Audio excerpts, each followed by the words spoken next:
ఆంధ్ర తెలంగాణలో తక్కువ ఫీజులతో high quality results ఇస్తున్న ఏకైక సంస్థ తిరుమల్ ఐఏఎస్ ఇన్స్టిట్యూట్. తిరుపతి తొక్కిసలాట ఘటనలో గాయాల పాలై స్విమ్స్ లో చికిత్స పొందుతున్న క్షతగాత్రులను AP deputy CM Pawan Kalyan పరామర్శించి ఘటనపై మాట్లాడుతూ ఉండగా ఆసక్తికర పరిణామం ఒకటి చోటు చేసుకుంది. ఆసుపత్రి వద్ద పవన్ మీడియాతో మాట్లాడుతున్న సమయంలో ఆసుపత్రి వద్ద ఒక్కసారిగా కోలాహలం నెలకొంది. ఈలలు కేకలతో ఆసుపత్రి ప్రాంగణం మార్మోగిపోయింది. దాంతో పవన్ ప్రసంగం ఆపి పక్కనే ఉన్న జనసేన నేతను ఏంటది అని అడిగారు. దాంతో ఆ నేత ఏపీ మాజీ సీఎం జగన్మోహన్ రెడ్డి వచ్చారు సార్ అని బదిలిచ్చారు. అది విన్న పవన్ ఏమీ స్పందించకుండా తన ప్రసంగం కొనసాగించారు.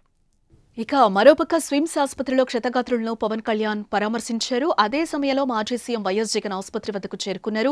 పవన్ ఆసుపత్రిలో ఉన్న నేపథ్యంలో పోలీసులు జగన్ ను లోపలికి అనుమతించలేదు. జగన్ ను అడ్డుకోవడంతో అక్కడే ఉన్న వైసీపీ శ్రేణులు ఆందోళనకు దిగారు. దీంతో అక్కడే ఉన్న జనసేన కార్యకర్తలు కూడా నినాదాలు చేయడంతో తిరుపతి స్విమ్స్ ఆసుపత్రి దగ్గర ఒక్కసారిగా ఉద్రిక్త వాతావరణం ఏర్పడింది. ఒక దశలో డిప్యూటీ సీఎం పవన్ వెళ్లే సమయంలో జగన్ ముందుకు రావడంతో ఆసుపత్రి ప్రాంగణం ఉద్రిక్తంగా మారింది. పోలీసులు ఇరు వర్గాలను అదుపు చేశారు. అక్కడి నుంచి జనసేన కార్యకర్తలను పంపించేశారు. ఆసుపత్రిలో చికిత్స పొందుతున్న వారిని ఆ తర్వాత జగన్ పరామర్శించారు.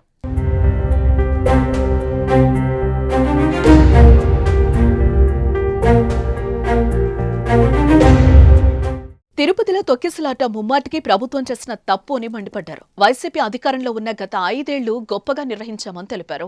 ఒక్కచోటే తొక్కిసలాట జరిగిందని చంద్రబాబు అబద్దాలు ఆడుతున్నారని, విష్ణునివాసంలో ఒకరు చనిపోయారని ఎఫ్ఐఆర్ కాపీలో ఉంది. బైరాగపట్టేలో 5 చనిపోయారని ఎఫ్ఐఆర్లో ఉంది. తొక్కిసలాట ఘటనలో 6 చనిపోయారని జగన్ తెలిపారు. స్విమ్స్ ఆసుపత్రిలో మొత్తం 35 మంది చికిత్స పొందుతున్నారని స్పష్టం చేశారు. మొత్తం 50 నుంచి 60 మందికి గాయాలైనట్టుగా తెలుస్తోంది.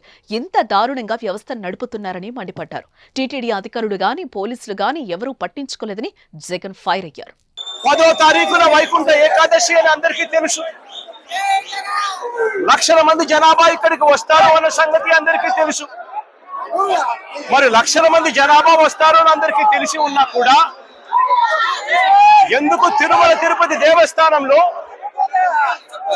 టికెట్లు ఇచ్చే కౌంటర్ల దగ్గర ఎందుకు మీరు సెక్యూరిటీ అరేంజ్మెంట్స్ ప్రోటోకాల్స్ పాటించలేదు అని అడుగుతా ఉన్నా.